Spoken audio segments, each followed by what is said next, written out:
There are seasons in life when God will strip away the noise, the comfort, and even the companionship you thought you couldn't live without. A woman with no friend is not just a woman left behind. She is a woman in training. See, we often think that friendship, validation, and constant connection are signs that we are loved, that we belong, that we are okay. But what happens when the phone doesn't ring? When the group chat keeps moving and your name isn't mentioned, when you look around and realize there is no one left to check on you, to clap for you, to remind you that you matter, that is when you discover the real truth about yourself. That is when God whispers, now I can show you who you really are without the mask of approval. Sometimes the season of isolation isn't punishment, it's preparation. It feels like exile, but it's really incubation. You've been so used to leaning on people that God has to take them away so you can learn how to stand on your own 2 feet.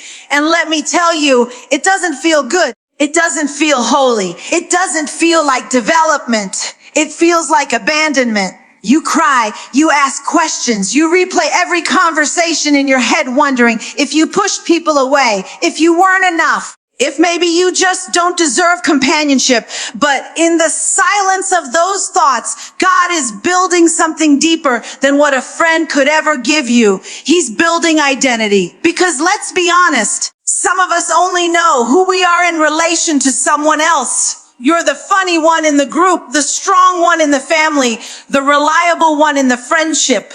But when all those titles are gone, when no one is around to hand you a role, do you know who you are? That's what this season of isolation is about.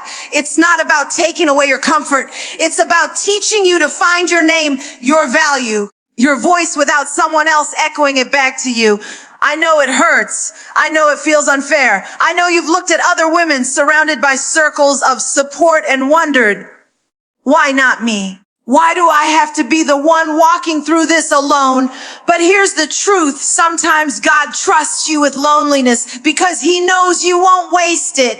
He knows that even though you feel broken, even though you feel left out, you're still searching for him in the dark. He knows you're still hungry for purpose, still aching for destiny, still willing to grow even when no one is watching. And let me tell you something powerful. When you come out of this season, you won't just come out healed. You'll come out whole.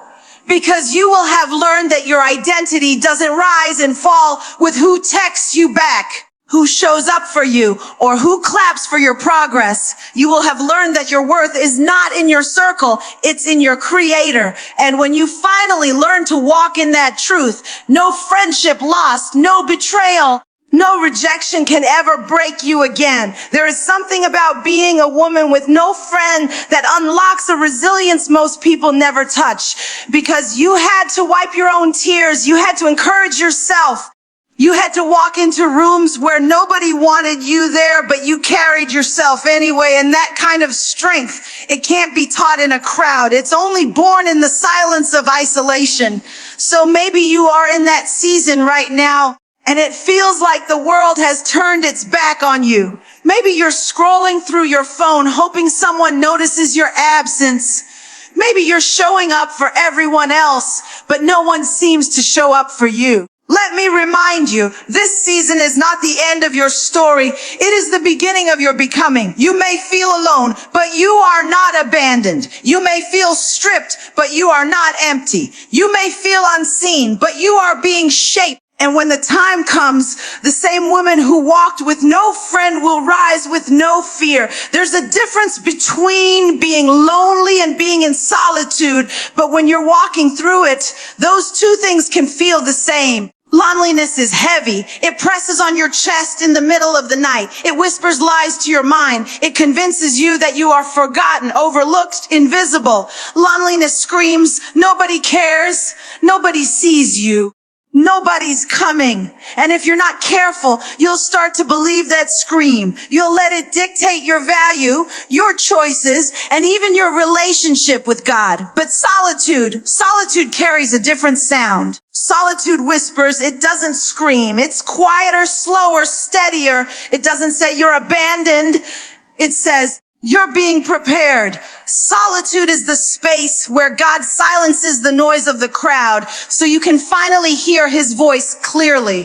When you're lonely, you're desperate for anybody to fill the silence. You want the phone to buzz, the knock to come, the invitation to show up. You crave the presence of people just so you don't have to sit with yourself. But solitude is when God allows the silence to stay because he wants to teach you how to live without depending on the sound of others, to keep you alive. Loneliness is emptiness, but solitude is development.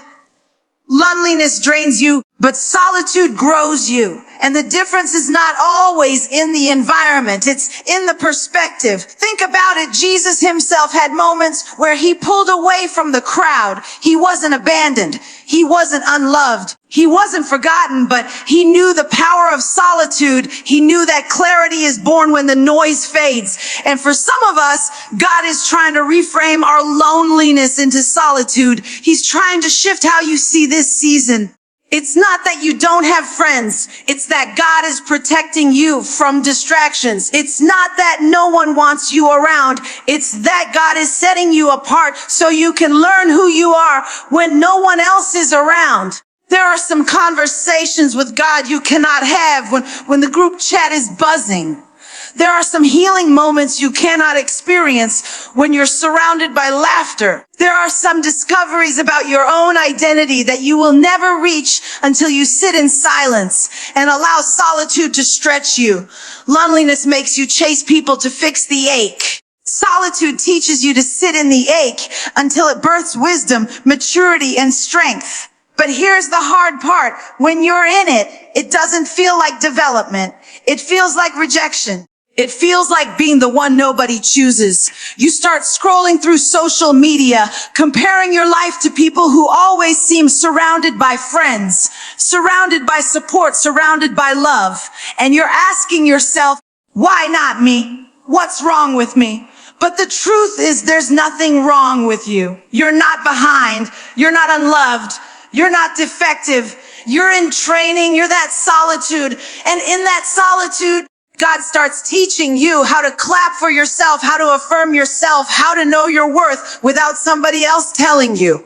Because the reality is, if you need people to constantly validate you, you will never be stable. One moment you'll feel on top of the world because people love you, and the next moment you'll feel worthless because they forgot about you.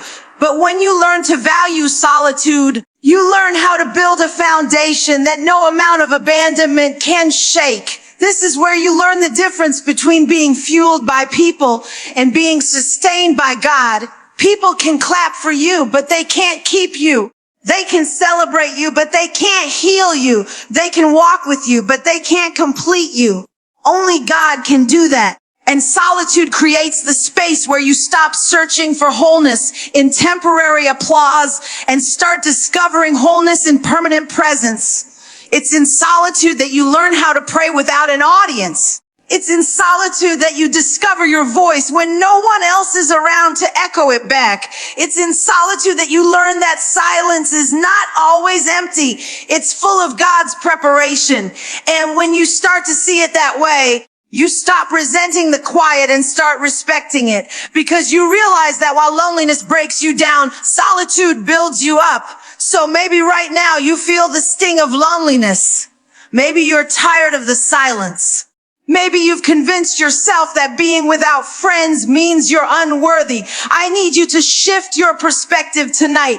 This isn't loneliness, it's solitude. And solitude is where God grows the kind of woman who can walk into any room, even without a crowd, and still know she belongs. Rejection is one of those things that cuts deeper than we like to admit. It's not just about people walking away. It's about the voice inside of you that starts saying, you weren't good enough. You weren't wanted. You weren't chosen.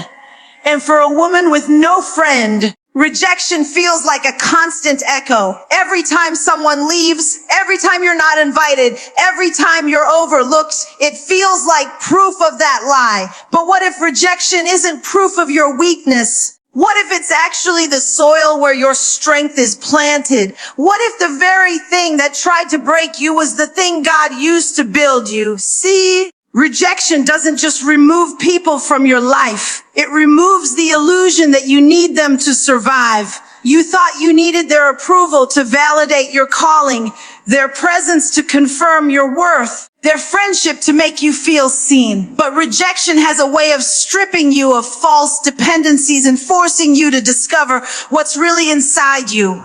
When people tell you, you don't belong, God whispers, you belong to me. And that whisper, when you finally learn to hear it, will do more for your identity than any circle of friends ever could. The truth is, rejection has a hidden strength. It teaches you how to live without applause. It teaches you how to show up without an audience. It teaches you how to be rooted so deeply in God that even when people walk out, your purpose stays intact. Because sometimes God allows rejection to reveal protection. If you had stayed in certain circles, you would have shrunk yourself to fit. If you had stayed in certain friendships, you would have settled for being half of who you really are. But rejection said, no more. And though it hurt, it set you free. You don't even realize that some of the doors that closed in your life weren't rejection at all. They were redirection. That person who didn't call you back. That group that didn't include you. That friend who suddenly stopped showing up. It felt personal, but it was providential. Because if you're honest, some of those spaces were too small for the woman you're becoming. And God knew that if you kept trying to fit in, you'd miss out on the place where you were meant to stand out. There's power in being told no. It awakens something in you that yes, never could. Yes, feels good, but it doesn't stretch you. Yes, affirms you, but it doesn't refine you. It's no. That makes you dig deeper. It's no. That makes you rise stronger. It's no. That makes you go back to the drawing board and discover a version of yourself you didn't even know was there. Every rejection is a classroom, and the lesson is resilience. I need you to stop looking at rejection as the end of your story. It's not the period, it's the comma. It's the place where the sentence shifts, where the narrative takes a turn. You thought it was over when they left, but really it was just the beginning of what God was writing. You thought you lost something, but really you were being positioned for something greater. You thought you were unwanted, but really you were being chosen for a different kind of calling. And here's the part that stings, but will set you free. Sometimes the rejection you felt wasn't about you at all. It wasn't about your worth, your beauty, your intelligence, or your heart. Sometimes people walk away because they don't have the capacity to carry who you're becoming. Sometimes doors close because your destiny doesn't fit through them. Sometimes you are rejected not because you are less, but because you are more than what the room could hold. Rejection may have made you cry, but it also made you rise. It may have broken your heart, but it also expanded your faith. It may have left you empty, but it created space for God to fill. And when you look back, you'll realize that the rejection you thought was your downfall was actually your foundation. So if you are sitting here tonight, wrestling with the sting of being left out, overlooked, or abandoned, I need you to shift how you see it. Stop calling it rejection and start calling it redirection. Stop labeling yourself unwanted and start realizing you are being handpicked for something greater. Because the woman who once lived under the weight of rejection is the same woman who will rise carrying the strength of resilience.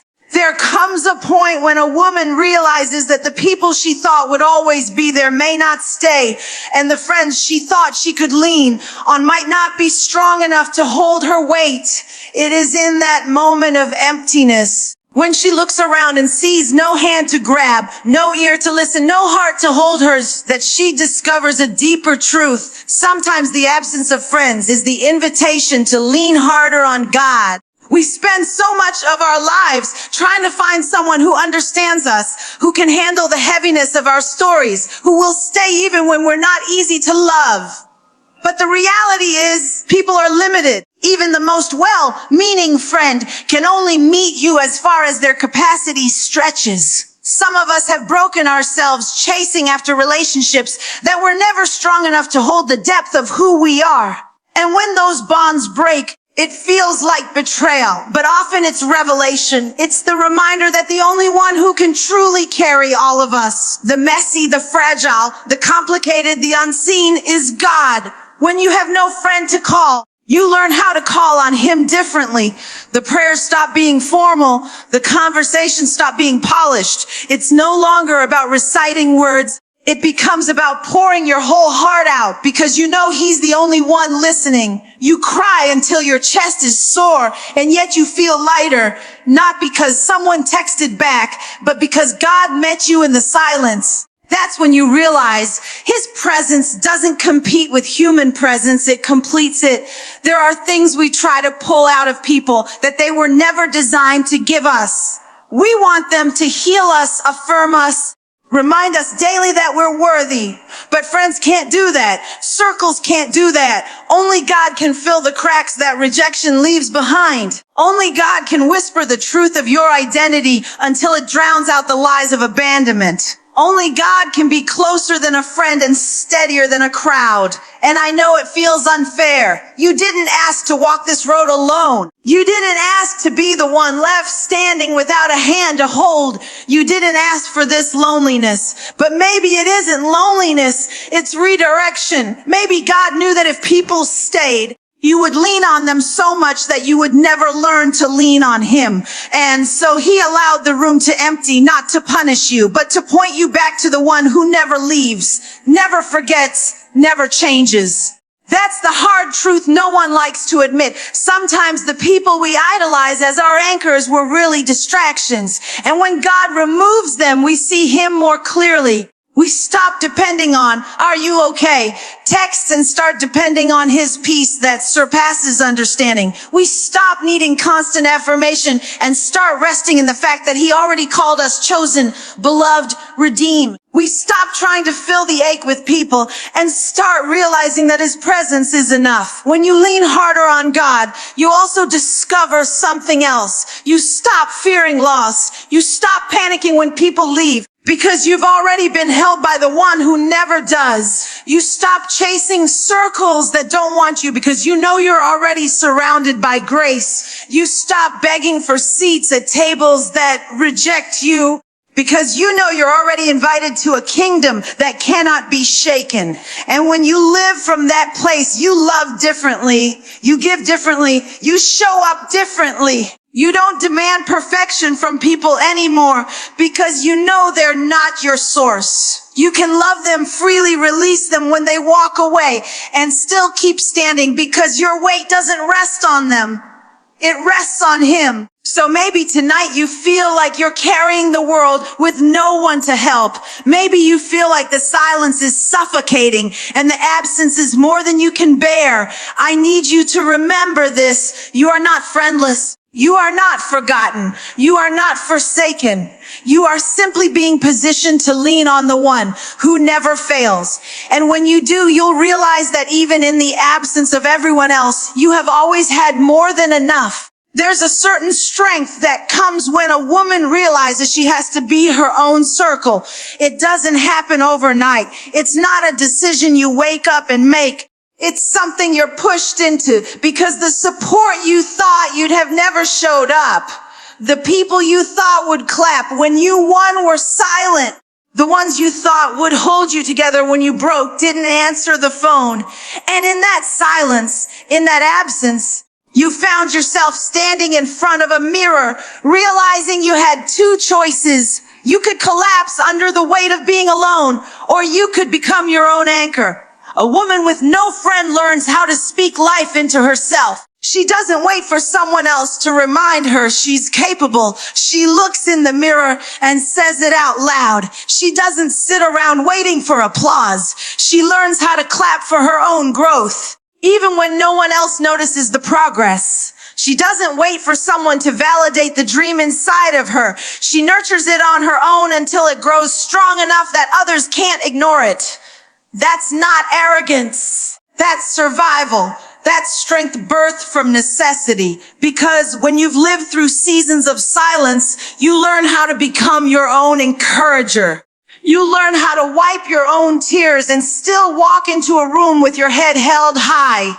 You learn how to carry yourself with grace, even when you're carrying heartbreak. That doesn't mean you don't get tired. That doesn't mean you don't sometimes wish you had a circle, but it means you've stopped waiting for someone else to hold you together because you've discovered you're stronger than you thought. And here's the beauty of it.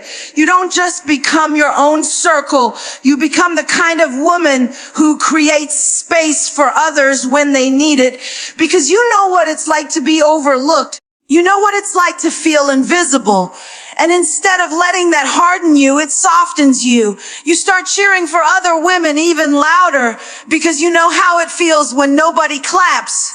You start reminding others of their worth because you know the sting of silence. You start giving what you once longed for, and in that giving, you realize you've become whole. But it starts with deciding that you are not going to wait for validation to show up before you believe in yourself. It starts with choosing to celebrate small victories, even when no one else sees them. It starts with acknowledging your own growth, even if it looks messy, even if it's not picture perfect, even if no one else understands it. That's what it means to be your own circle. You learn how to sit in solitude and still feel surrounded, not because people showed up, but because you chose to show up for yourself.